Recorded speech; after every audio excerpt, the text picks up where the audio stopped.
Well, good morning and welcome back to CityLine. We're talking about thunder and lightning here in the studio because we had our share of it yesterday, Wednesday, August 10th. It was something, and it kind of interfered with my next guest's gift to the city and what they do. We're talking about the Central Neighborhood Council, and with me on the comfy couch this morning is Alex Size. You are a board member of said neighborhood council. Welcome to CityLine. Oh, thank you for having us. It's good to have you here. And this beautiful woman who looks like one of my dear friends. I even took a picture of her in the green room to show my dear friend. Tessa Heck, you are a mural artist. Welcome to CityLine. Thank you. Tessa, put your foot up. We got to, okay, let's go slow. Oh, wait, you got to get get you. Hold it still. Gotta and then show we're the going to come orange in toes. there. See your orange toes. And the lavender Birkenstocks are the best. They're in. It's a winner. Well, they are Yeah. guess what? My 84-year-old mother-in-law has a pair of those. Does she? The foam ones? Yes. They're so easy to use. They're fabulous. All right, Yeah. so before this 13 minutes goes away, and I haven't asked you any questions because you two are so engaging, remind us again, Alex, what does a neighborhood council do? It's a way for people to get involved in the community. It's a way to get information, to share information, to meet your community members. Yeah, it's a way to get involved. And it's also a great way to get to know your neighborhood too. Absolutely. Because that was how I, 26 years ago, got my feet wet in Tacoma, was watching Channel 12 and then also joining my neighborhood council, thinking there's got to be something that I can do here. Really? So Tessa, why are these things important besides what I think? What do you think? Why do you think they're important? Well, you know, it's really about getting to know your neighbors and sharing your voice, and being able to contribute your gifts you have. Yep. And Alex does such a great job of that. He had a vision in his head to get a community mural, and he's been working so hard on it. He's been contacting me about it since, February or something. You were starting to do the initial digs into it and had like questions on how to do it. And I thought it was so bold because it takes a long time to get through all that red tape. And he was just fearless about it. And I think that's so admirable. I'm like really inspired by it. That's awesome. Yeah. Well, and so well said, because the red tape that you talked about, there is a lot when it comes to doing public art in a city. Whatever city you go to, there's going to be some hoops you had to jump through. So, Alex, let's talk about those hoops, and let's also talk about your vision. When did it start? Because she said you've been talking with her for a while. Yeah, I was looking for a way to get involved in the community, and I'm a pretty busy person, and I wanted to use my skills, which are like project management, facilitation, and I'm not an artist per se, but I knew that we needed that in the community to bring a little bit of pride.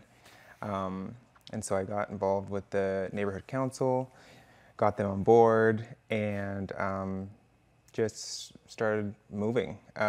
Yeah. So let's get I want some specifics, because I'm a nosy Gladys Kravitz. Please. You guys don't know who Gladys Kravitz is, so I'm going to tell you to look her up. Okay. So here we go. So how long ago was this? Give us a timeline, because you said you are not an artist, which I don't believe.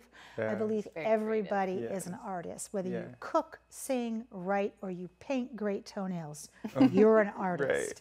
So when did this vision begin? In February of this year. February of this year. Wow. Yes. Okay. Yeah. Were you already on the council, or did you bring it to the neighborhood council and say, hey, I live in this district, I'd like to see this? Yeah, all at the same time. Like within some of the first meetings, they had said, oh, we want to slow people down on 12th and bring like a bright spot to the community. And a few meetings later, I joined. And then I had a proposal, and I had a contract with Tomlinson, and then just it kept rolling. And every time I got a pushback, I just kept going. So. Boy, if that isn't definition of asking for forgiveness, not permission. Really and that's what, when we sat in the green room and we were talking about activism, that's what an activist does. It's like, look, I have a vision. I know my neighbors. They want this. Yes. I'm going to keep pushing, and you can throw red tape, which is important to have for safety reasons and for diversity, equity, inclusion reasons. We have to have that. Of course. But sometimes that red tape will just make you go, I need to take a break, and then you don't come back for it for 3 years. Do you have a background in public art that would give you this passion besides project management? No, just an appreciation, you know, an appreciation and a love for my community. So, yeah. He says that so gently, like Yeah. Yeah. everybody would have it. Tell us about your background in art, my dear. Yeah, I actually went to PLU. I graduated in 2012. I have my BFA in painting and drawing, and then I dipped my toes into a little bit with Spaceworks. I remember in undergrad, so it was pretty fun to hear him talking about that now. 'Cause Go it's like Spaceworks! a blast from the past Go for me. and- Spaceworks. yeah, that's really cool. So is this your full-time? It is. Gig, I as am we an say? artist, so I do like 5 jobs. So that's You do? Yeah, now that is a great picture Yes. that we should paint. Yeah. Because when you say you're not an artist, you have one job, don't you? Yes. What's your job during the day? No, he has more jobs though. I do have a lot Yes. of. I work for Boeing as a Okay. quality manager. Yeah. Wonderful. Okay, and so obviously you've got that project manager, that analytical thing down, which might tell you, I'm not an artist, but you are. Yeah. Yeah, absolutely. And so when you brought the mural idea, was it already sketched out, or how did the connection happen between the two of you? It was not sketched out. I He just had a color palette though. Yeah. Yeah, Okay. which is pretty fun. All right, so you had a color palette. A location and a theme, and then I gave that to Tessa, and she did her magic. Okay, so tell us what the theme is. Because we're keeping this kind of quiet right now. Yeah. No, it's something to bring pride to the community. It's you know, the saying like grit city. I really am into the idea of like that saying, no grit, no pearl. Yep. It Isn't that a speaks to great me. saying? Yeah, it's awesome. And if people don't know, and in order to get a pearl inside of an oyster, you gotta get grit. Yes. So tell us oh, here it is. Okay, Yeah. so tell us about this. Tessa, what are we looking at? So we have some typography in the center, looking pretty grit city, which I just think is so charming and Yes. but also impactful. And then rhododendrons on the side. And tell us why rhododendrons. Washington State flower. Say it louder. Washington State flower. That, for people who don't know, It's yes, a rhododendron. it's a rhododendron. It's our state flower. Yes. Yeah. And then I had to throw some vintage sparkles in there because Yes. Yeah. those are just really fun. And then, yeah. Speaking of Gladys Kravitz, there were sparkles on the show that she was on, Oh. being bewitched. Oh, okay. Bewitched. Yes. There you go. You had So, to say Bewitched. will you be doing this again in other neighborhoods? If so, when? Yeah, I think so. we would love to do that. I Yeah. mean, I've had so much fun doing it, and the community response has been amazing. So, yeah, we are looking to the future, and hopefully we'll be partnering again. So speaking of that neighborhood response, because you mentioned you were up on a lift, you were doing some painting during the thunder and lightning storm we had yesterday, Wednesday, August 10th. I say the date because this show runs for a week and we don't want to confuse people. You were up on a lift doing some work and when the thunder and lightning storm happened. Yes, it was exciting. And I was in my tunnel vision and not really thinking about the thunder and lightning, but the great Tomlinson crew came out and told me I needed to get off the lift. Sorry, Mom, you didn't hear me being Yeah, on the you lift didn't hear in the that. lightning. So that leads into my question of what is the response from the community been? Yes. And one of concern, one of safety, but have people walked up to you and asked you questions about what you're doing? Yeah, the response has been phenomenal.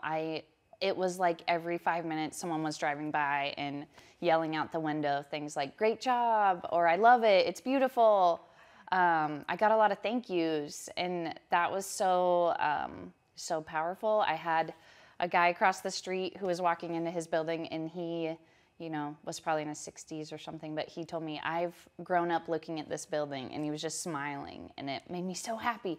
But then the other crazy thing that happened was I had a construction worker walk up to me yesterday when I was, before I was wrapping up, and he handed me a $20 bill and told me, "Thank you for what you're doing for our neighborhood." And I thought it was so sweet. Oh my God. Isn't it cool? Yeah, Okay. it was so cool. I've never had that. Yeah. That is what a beautiful story. Yeah. Thank you for saying that. That is So sweet. incredible. Yeah. Yeah. So that leads into my last question. I could talk to you two forever. Ready? Who are some of the major contributors? Thank you, person, for the $20 for this Yes, project. And that too. This last 30 seconds, who's contributed? Who do we need to thank? South Sound Pride organization. They have been awesome. Spaceworks, the Central Neighborhood Council, friends and family that I've supported, Yep. my partner. So All of it. Yeah. And who would you like to thank, my dear? I would love to thank, well, first of all, Alex. Yeah. And he and his husband have been feeding me amazing food all week. Well, there we go. I just want to stay forever. So he is an artist. They cook. Yes, he yeah, is an I artist. love cooking. I love that.